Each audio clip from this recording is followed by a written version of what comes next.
Meus irmãos, bom dia, graça e paz do nosso Senhor Jesus. Então, como os irmãos sabem, a gente vai seguir com as exposições que estamos fazendo em Salmo, e nós vamos tratar hoje do Salmo 19.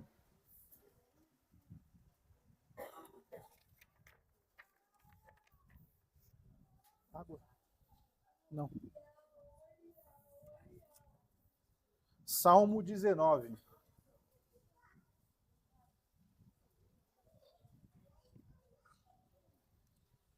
O título do sermão, meus irmãos, está bem relacionado com o Salmo, Revelação de Deus na criação e na sua palavra. E a palavrinha para as crianças, para os pais poderem ir trabalhando nos cultos domésticos, é revelação. Explicar a revelação geral e a revelação especial.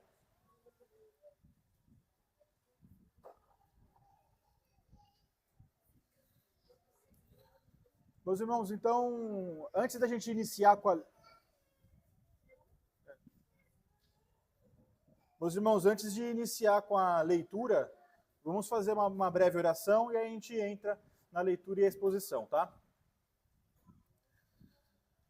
Senhor Pai, nesse momento nós te pedimos que o Senhor ilumine o nosso entendimento, a nossa mente, o nosso coração, que possamos prestar atenção na sua palavra, que o Senhor possa capturar toda a nossa atenção e que o nosso foco seja aqui nesse momento para poder entender mais a sua palavra e que o Senhor possa se revelar ainda mais um pouco para nós essa manhã. Nós te pedimos isso, Senhor, em nome de Jesus. Amém. Então, meus irmãos, vamos ler aqui Salmo 19, versículo 1. Os céus proclamam a glória de Deus, e o firmamento anuncia as obras das suas mãos. Um dia discursa o outro, e a noite revela o conhecimento a outra noite. Não há linguagem, nem há palavras, e deles não se ouve nenhum som. No entanto, por toda a terra se faz ouvir a sua voz, e as suas palavras até os confins da terra, do mundo. Aí pôs uma tenda para o sol, no qual, como noivo, ele sai dos seus aposentos. Se regozija como herói ao percorrer o seu caminho. Princípio numa extremidade dos céus, e até a outra vai o seu percurso. E nada refoge ao seu calor. A lei do Senhor é perfeita e restaura a alma. O testemunho do Senhor é fiel e dá sabedoria aos simples. Os preceitos do Senhor são retos e alegram o coração. O mandamento do Senhor é puro e ilumina os olhos. O temor do Senhor é límpido e permanece para sempre. Os juízos do Senhor são verdadeiros e todos igualmente justos. São mais desejáveis do que ouro, mais do que muito ouro depurado, e são mais doces do que o mel e o destilar dos favos. Além disso, por eles se admoesta o teu servo, em os guardar a grande recompensa. Quem há que possa discernir as próprias faltas? Absolve-me das que me são ocultas. Também da soberba guarda o teu servo, que ela não me domine. Então serei irrepreensível e ficarei livre de grande transgressão. As palavras dos meus lábios e o meditar do meu coração sejam agradáveis à tua presença. Senhor, rocha minha e redentor meu. Amém. Meus irmãos, eu tenho familiares que moram perto de uma igreja católica. E tinha uma época, eu não sei se ela faz isso ainda hoje, né? Mas para quem conhece aqui a Vila Formosa, sabe que eu estou falando ali da igreja Sagrado Coração. E aí tinha uma época que ela tocava o sino para marcar as horas. Então, quando dava meia hora, ela tocava, Aí quando dava 1 hora completa, ela tocava mais um pouco.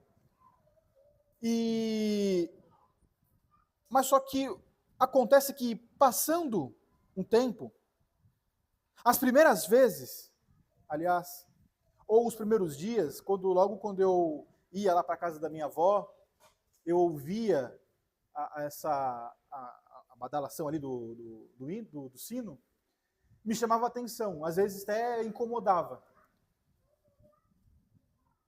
Mas só que, com o passar do tempo, algo acontece. Depois de um tempo, a gente nem percebe mais o sino tocar. Nem percebia mais quando eu ia lá para a casa dela.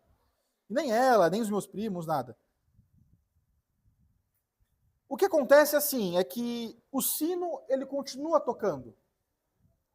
Mas só que a nossa atenção não está mais nele, no sino.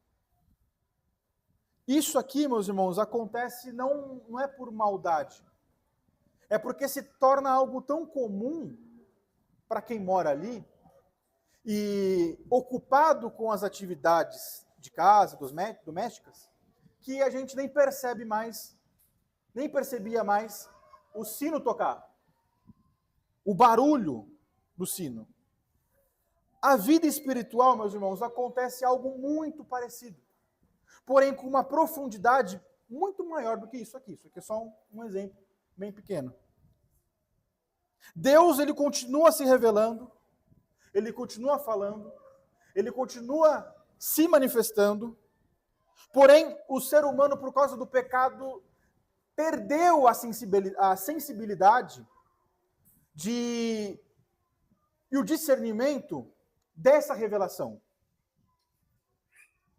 O problema, meus irmãos, não é apenas o hábito, a nossa rotina, mas é um coração afetado pela queda. É por isso. O pecado, ele não elimina a revelação de Deus, mas só que ele distorce a nossa percepção dela. A criação, se a gente parar para analisar, ela continua exibindo ordem, ela continua exibindo beleza. O sol nasce, o sol se põe, tudo permanece igual. Ela permanece com o seu propósito. A palavra de Deus, ela continua sendo lida aos domingos, ela continua sendo pregada, ela continua sendo ensinada, mas só que nem o Léo falou, o nosso entendimento espiritual, ele é nebuloso do homem, para poder entender essas coisas, discernir essas coisas. Isso aqui, meus irmãos, precisa ser dito de uma maneira honesta, principalmente para nós, que somos cristãos, que estamos na igreja. O Salmo 19, se a gente olhar aqui, ele não foi escrito para ateus da época. Ele foi escrito para o povo de Deus. Ela fala com pessoas que conhecem a fé, que frequentam o culto, que ouve a Escritura, que convivemos com a revelação de Deus, mas só que sem discerni-la corretamente. O pecado nos leva, meus irmãos, a tratar o sagrado com uma naturalidade tão excessiva que o ouvir a palavra sem deixar que ela nos confronte. O Salmo 19, meus irmãos, nos chama a reconhecer esse problema. Deus, ele fala de maneira clara, continua falando, é suficiente, mas o coração do homem, mesmo regenerado, ainda luta contra essa cegueira do pecado residual que ainda existe.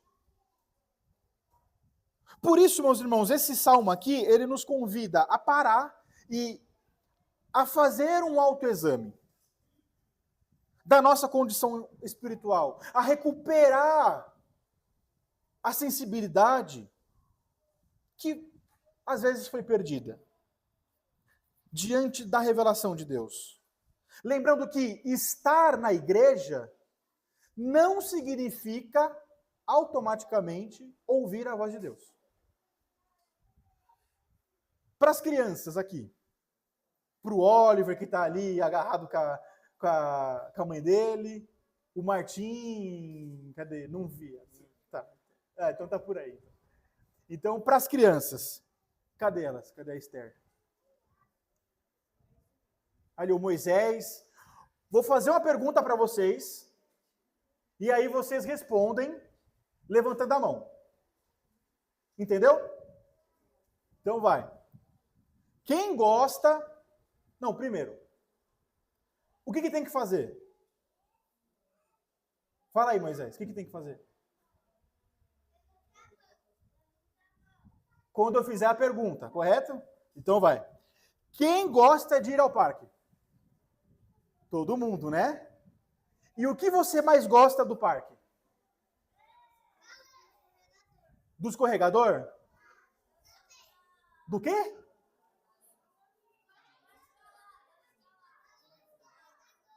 Do escorregador, dos brinquedos, né? Mas e das árvores, dos animais, do verde? Mais legal ainda, é isso aí. Por que eu estou falando isso para vocês? Perguntando, por que vocês gostam dos animais, de olhar as árvores, o céu, o sol? Porque Deus, o Salmo 19, ensina que Deus ele fala conosco, com vocês, por diversas maneiras.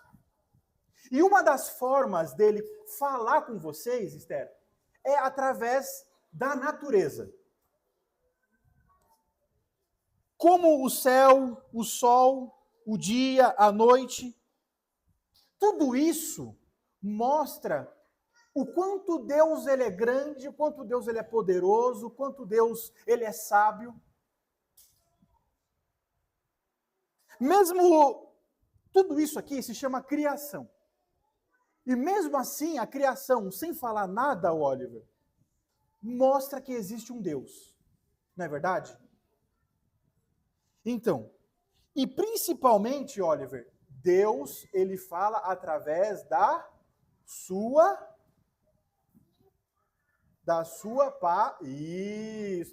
palavra. A palavra de Deus, ela nos mostra que o que é certo, ela alegra o nosso coração. Sabia?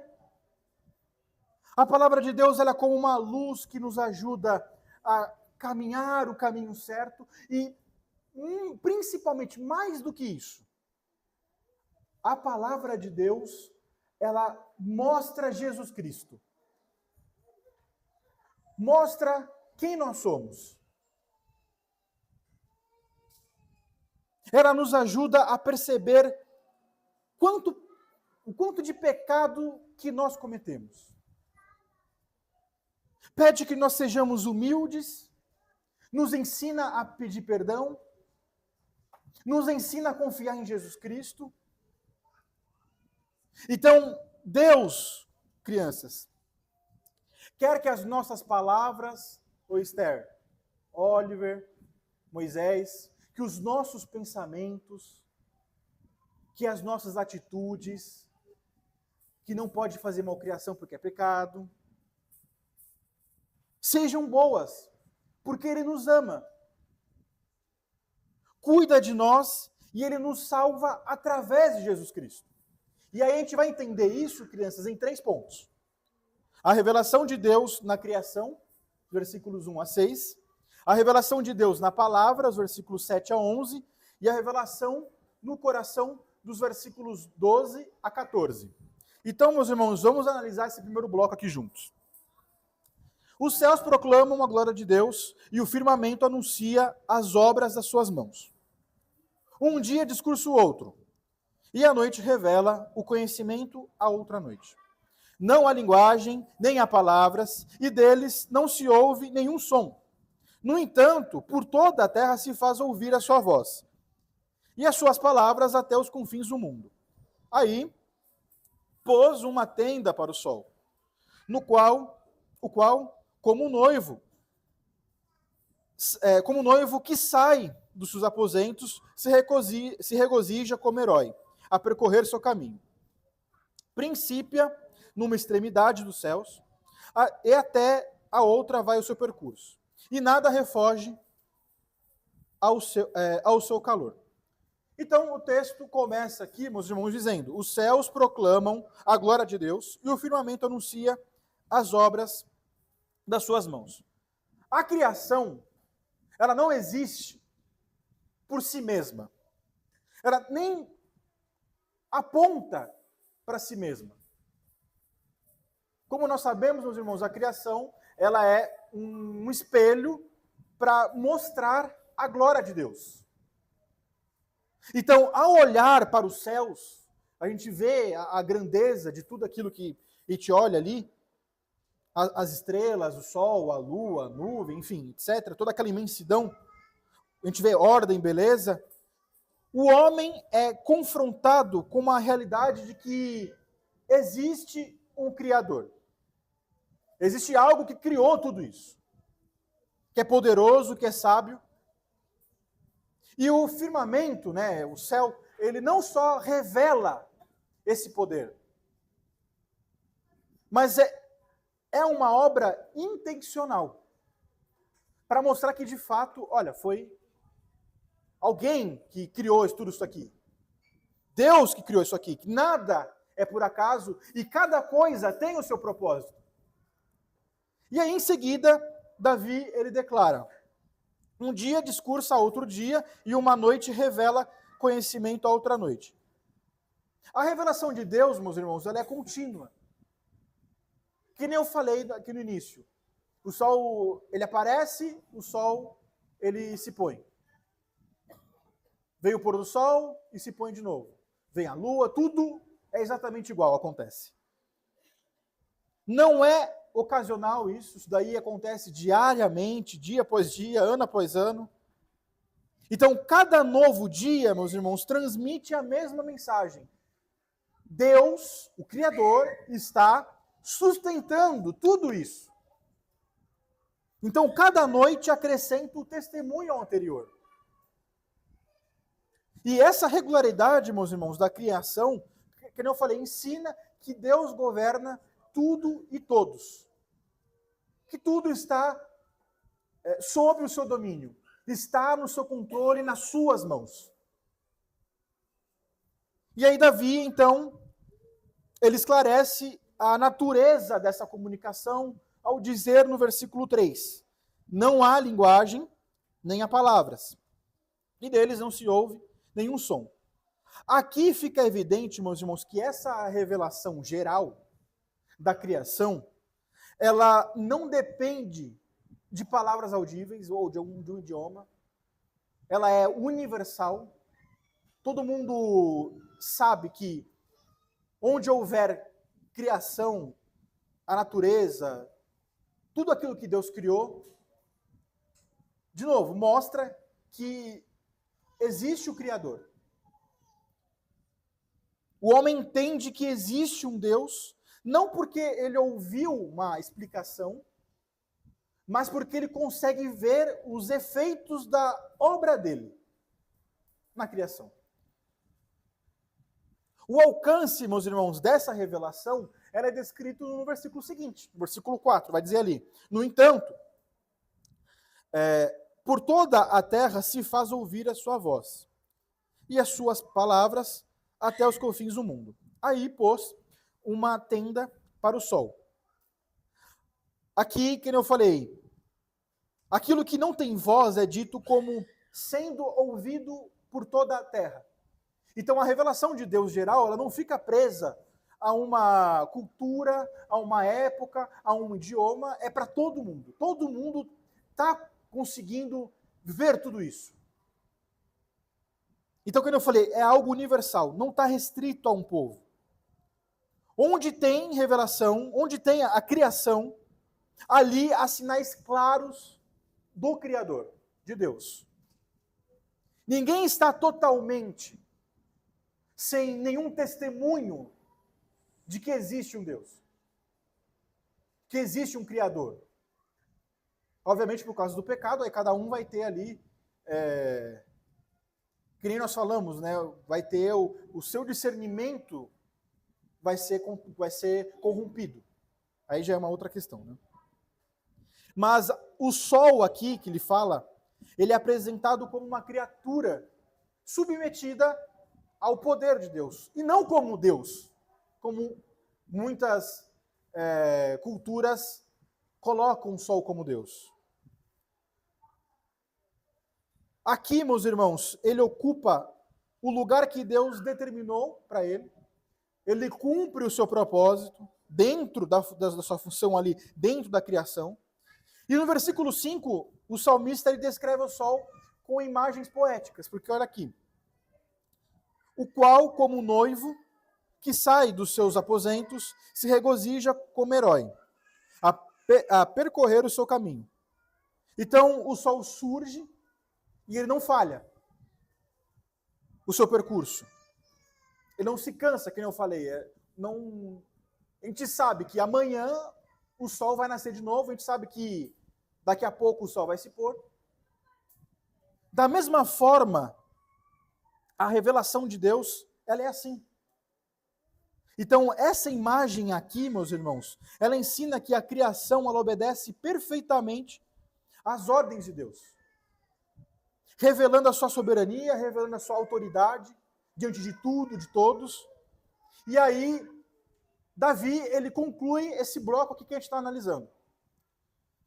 E ele diz, princípio é numa extremidade dos céus, e até a outra vai o seu percurso, e nada se furta ao seu calor. Então, como eu falei, assim como o calor do sol alcança toda a extremidade da terra, é a mesma coisa a revelação. Alcança todos. Ninguém pode dizer que não... Que nem Paulo fala lá em Romanos, né? Ninguém pode dizer que está isento, de que não conhece, que não sabe, que não tem um Criador, um Deus. Não há lugar onde essa revelação, meus irmãos, não chegue. Então, a criação, ela envolve o homem por completo e coloca diante da realidade de um Deus glorioso. Esses versículos aqui, meus irmãos, eles ensinam que a criação, ela é um testemunho claro para todos nós. De novo, que existe o Criador. Nos coloca diante desse Deus que governa o mundo, que o homem vive diante dele, sendo responsável por reconhecer a glória de Deus. E aí isso aqui conecta para o próximo ponto, que a gente vai trabalhar sobre a revelação especial de Deus. Aí o segundo ponto é a revelação de Deus na palavra. Os versículos 7 a 11. A lei do Senhor é perfeita e restaura a alma. O testemunho do Senhor é fiel e dá sabedoria aos simples. Os preceitos do Senhor são retos e alegram o coração. O mandamento do Senhor é puro e ilumina os olhos. O temor do Senhor é límpido e permanece para sempre. Os juízos do Senhor são verdadeiros e todos igualmente justos.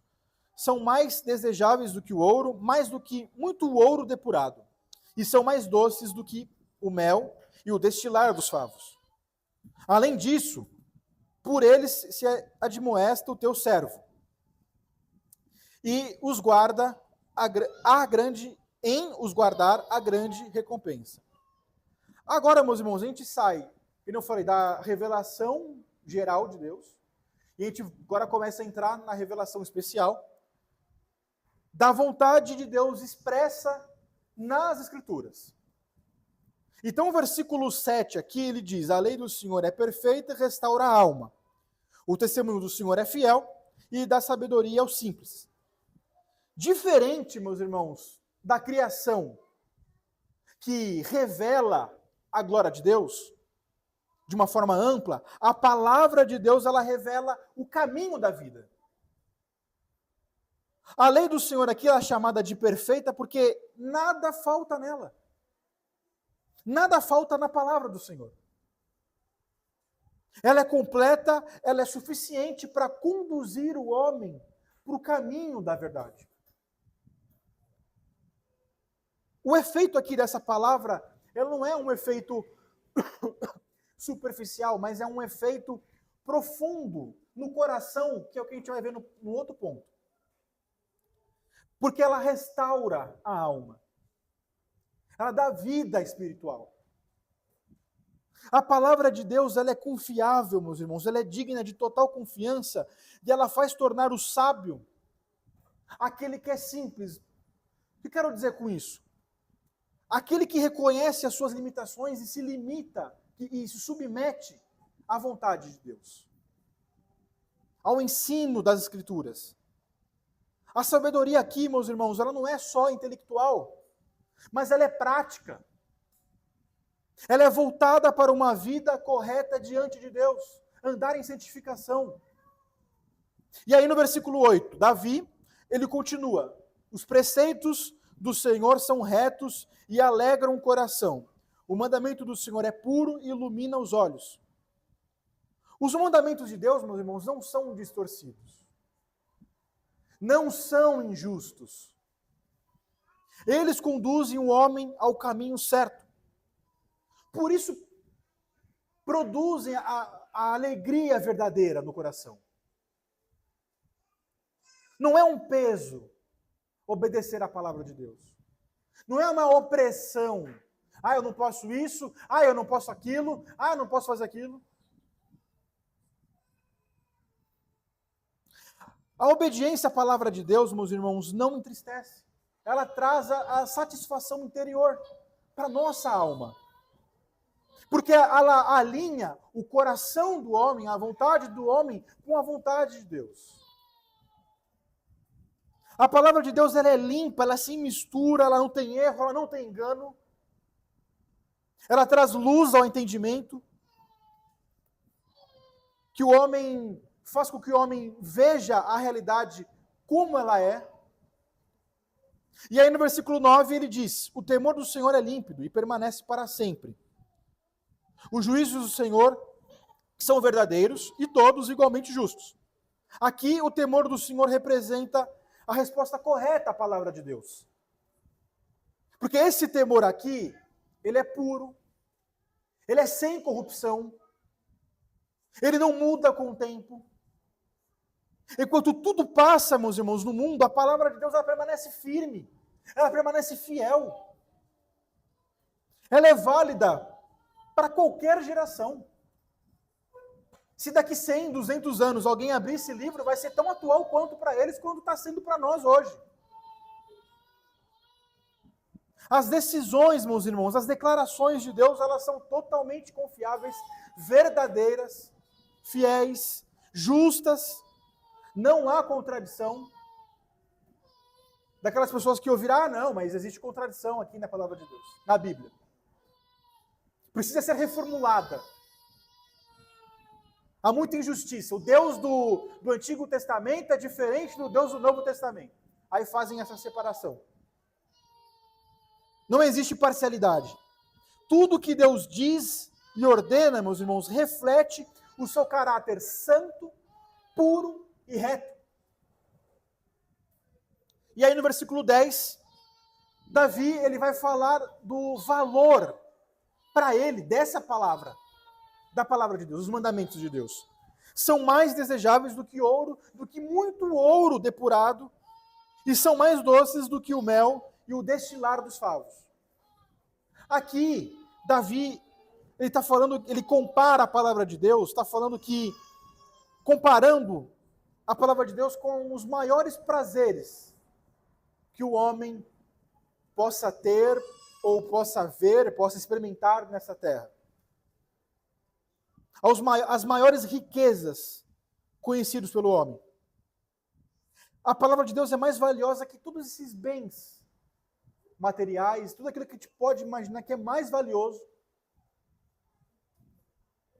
É a palavra de Deus. Ela é satisfatória porque ela produz benefícios eternos que o homem não consegue entender. E aí, para concluir aqui esse bloco, Davi lhe diz: além disso, por eles se admoesta o teu servo, em os guardar a grande recompensa. A palavra de Deus, ela corrige, ela alerta, ela protege o servo do Senhor. Aqui ele fala, né? Em os guardar a grande recompensa.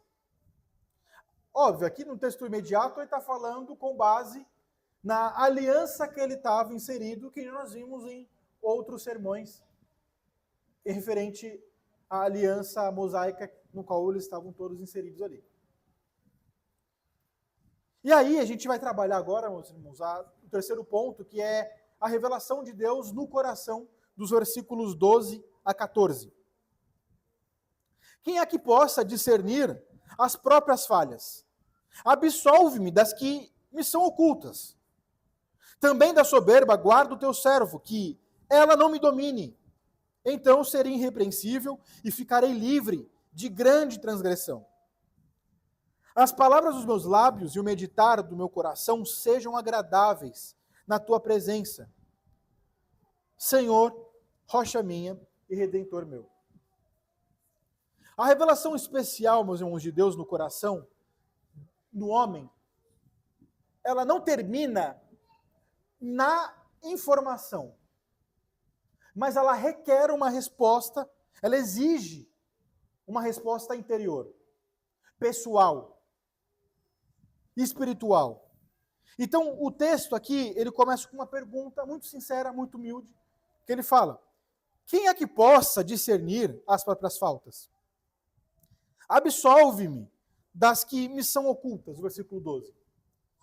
Então, Davi ele reconhece que, diante da santidade de Deus revelada na sua lei, que é o que nós vimos no ponto anterior, o ser humano ele percebe as suas limitações.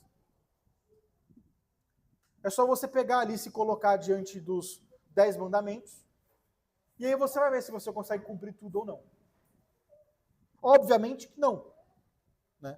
A palavra de Deus ela funciona como um espelho que revela, meus irmãos, os pecados que muitas vezes passam despercebidos.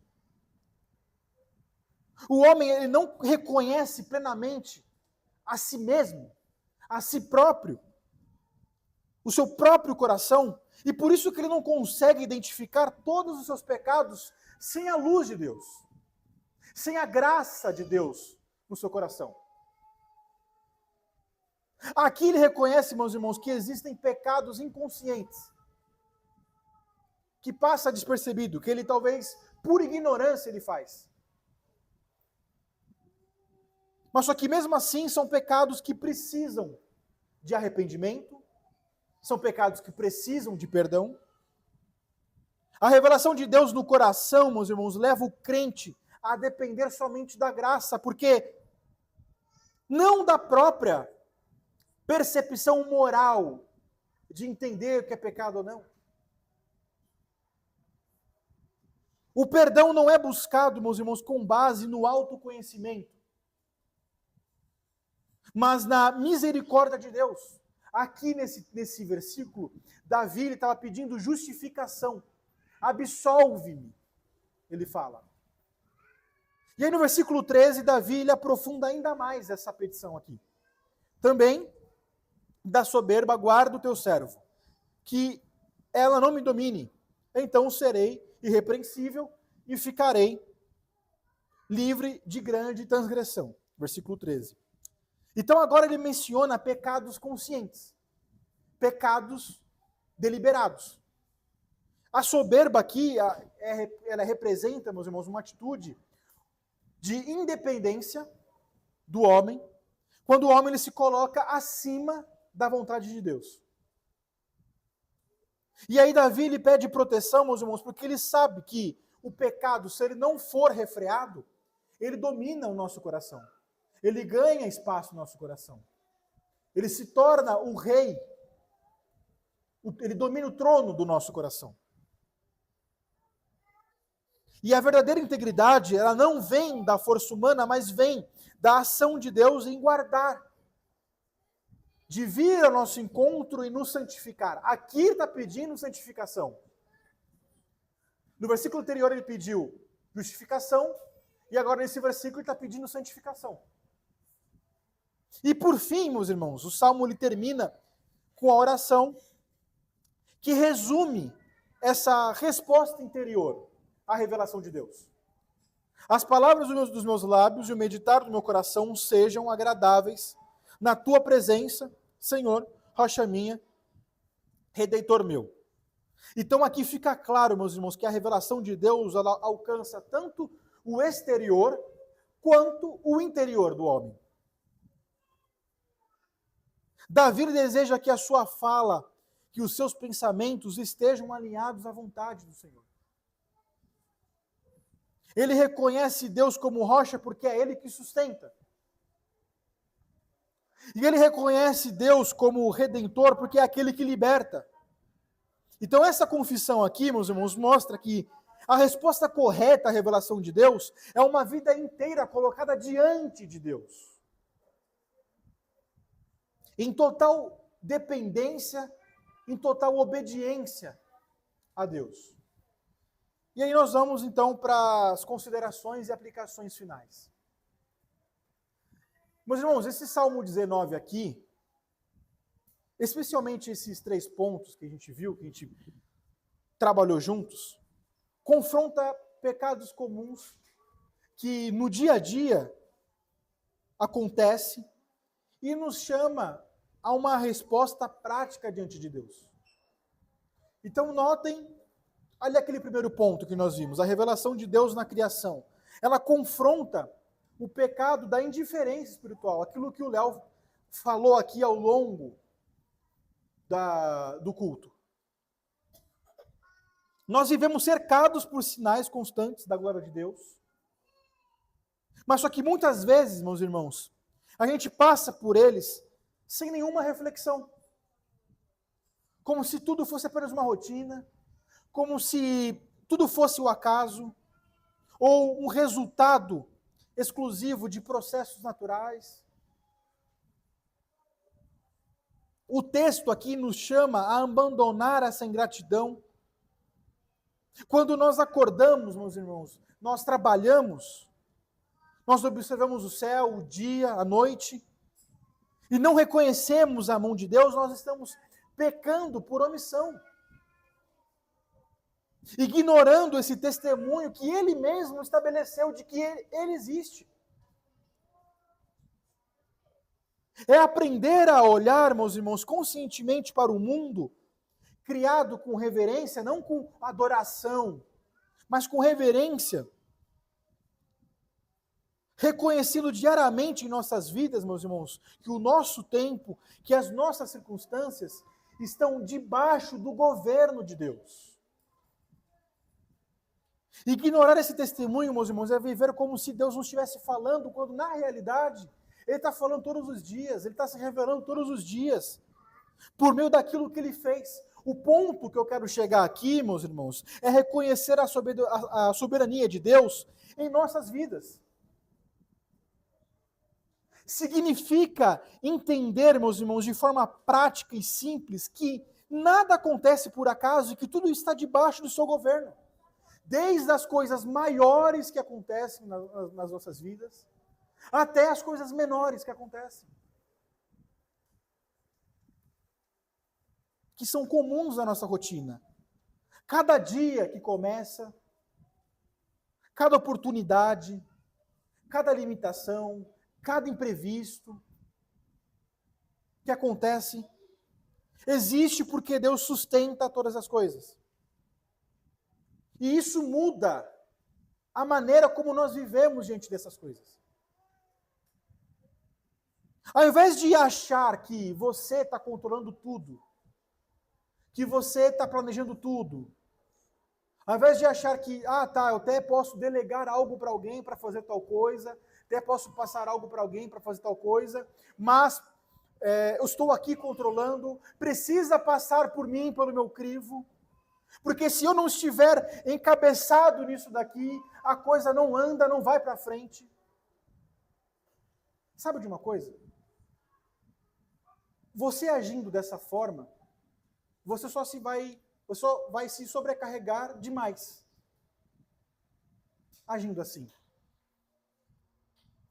Somos chamados a abandonar essa ansiedade, essa autossuficiência. que eu preciso estar aqui no controle, que eu preciso estar vendo todas as coisas. Precisa acontecer da maneira como eu estou planejando. Olha o peso que você carrega. Devemos aprender a confiar que Deus sabe o que faz, mesmo quando nós não compreendemos os seus caminhos.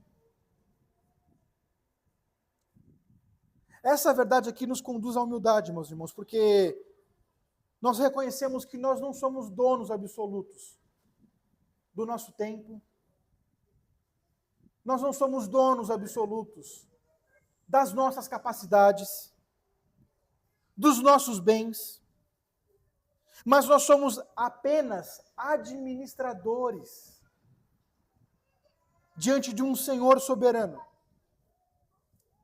Ao mesmo tempo, meus irmãos, que a soberania de Deus, ela traz consolo, ela traz segurança, ela traz consolo e ela traz segurança, porque a nossa fé não depende das circunstâncias, mas a certeza de que tudo está, a nossa vida está nas mãos de um Deus que fez os céus e a terra, fez tudo, governa tudo isso daqui, que sustenta tudo isso daqui, que se não fosse por Ele, nenhum oxigênio que passa pelo nosso nariz, que chega ao nosso pulmão, nós não teríamos.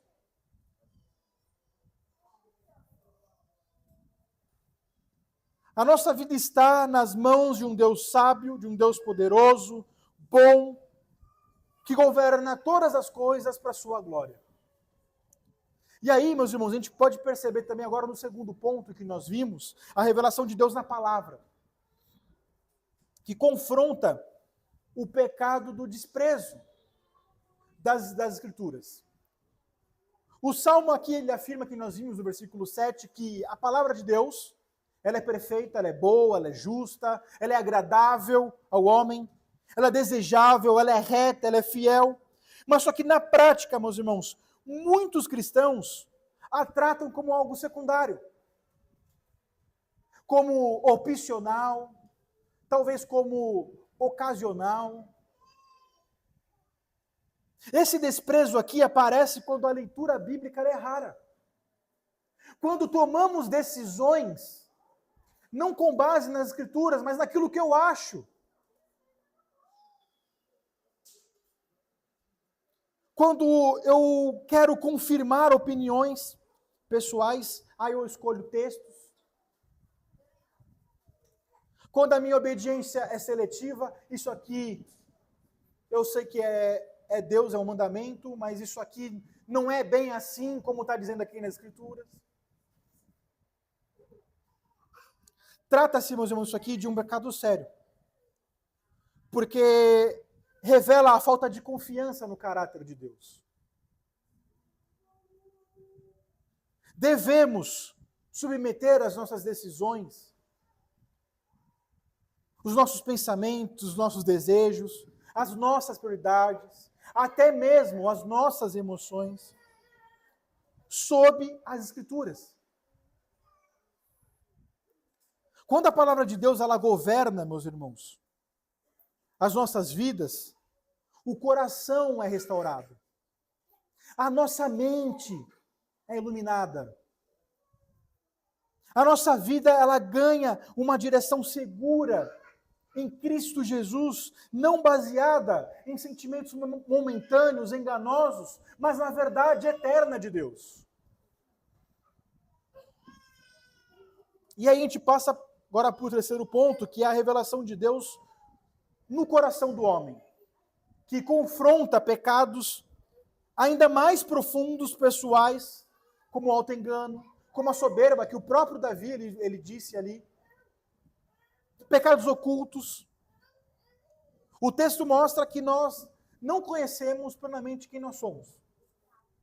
A gente pode até falar pela boca, eu sou um pecador, mas só que muitas vezes a gente não sabe a profundidade disso.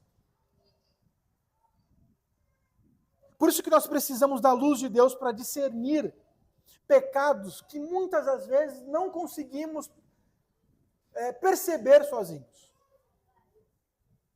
O pecado do auto-engano, meus irmãos, ele aparece quando nós achamos que estamos bem espiritualmente, quando apenas a gente está evitando pecados visíveis. Mas só que se você for olhar lá no seu coração, é um coração orgulhoso.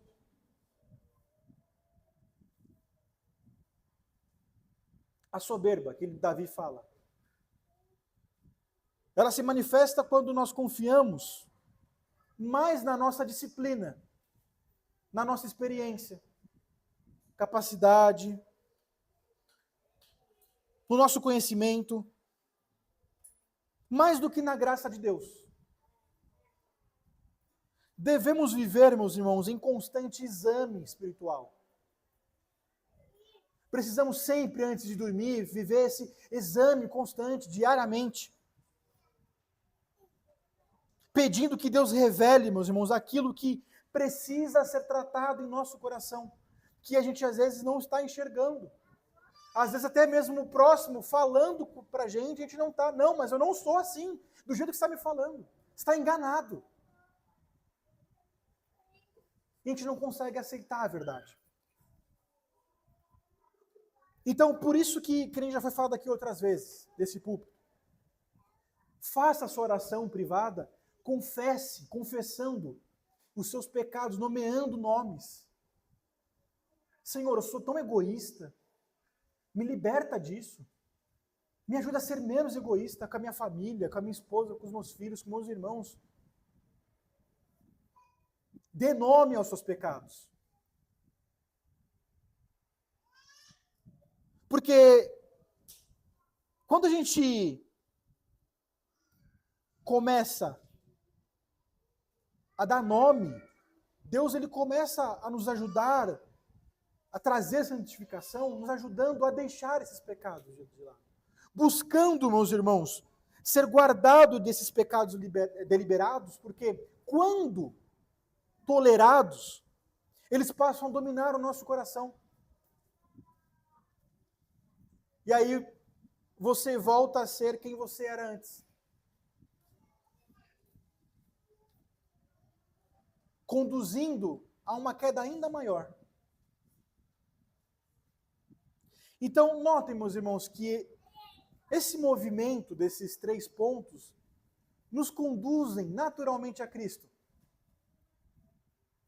Pois aquilo que ele pôde, pois aquilo que pode ser conhecido, meus irmãos, através da criação, mas ela não é suficiente para salvar o homem.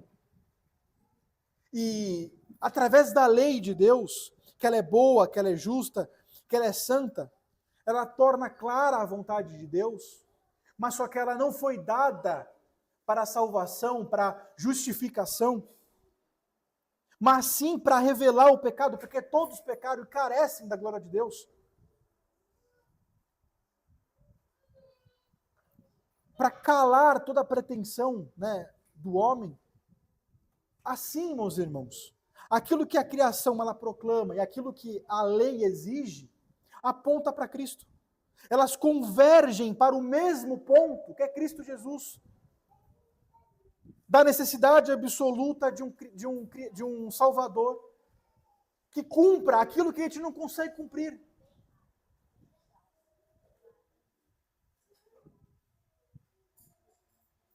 Diante dessa verdade, meus irmãos, tanto aqueles que ainda não creram e aqueles que já professam uma fé, nós somos chamados a reconhecer a nossa real condição diante de Deus.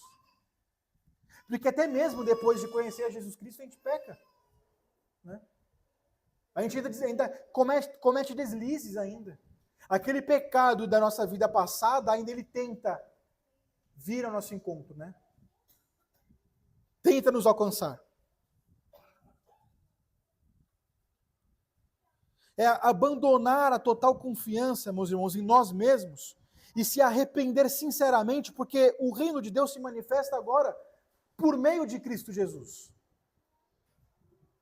É por isso, meus irmãos, que Cristo é o centro da nossa pregação, pregação e de tudo aquilo que nós acreditamos como cristãos. Ele cumpriu perfeitamente a lei, em obediência plena, sem pecado, sendo justo em todos os seus caminhos, irrepreensível diante de Deus. Nele Deus proveu justiça para nós, injustos, proveu perdão para nós, pecadores, proveu redenção para nós que estávamos mortos em nossos delitos e pecados. Então, pela sua obra, meus irmãos, aí eu falo da sua morte na cruz e a sua ressurreição, nós somos reconciliados, nós somos justificados com Deus, não pelo mérito próprio, mas pela força do Espírito Santo que habita em nós agora, por causa de Jesus Cristo, que transforma o nosso coração, que nos conduz agora a uma vida que agrada a Deus. Em Cristo, meus irmãos, aquilo que antes nos condenava, agora nos conduz à vida, porque Ele é a nossa justiça, Ele é o nosso Redentor. Ele é que nos torna agora aceitáveis diante de Deus. Tanto as palavras dos nossos lábios, quanto o meditar do nosso coração. Por isso, meus irmãos, sendo cristão ou não, volte-se para Cristo com uma fé viva. Se arrependa dos seus pecados. Confie plenamente na obra perfeita de Jesus Cristo. A perseverar nessa esperança que Ele nos deu. Porque não há outro nome, meus irmãos, pelo qual importa que nós sejamos salvos, que é Jesus Cristo. Que Deus nos abençoe, meus irmãos.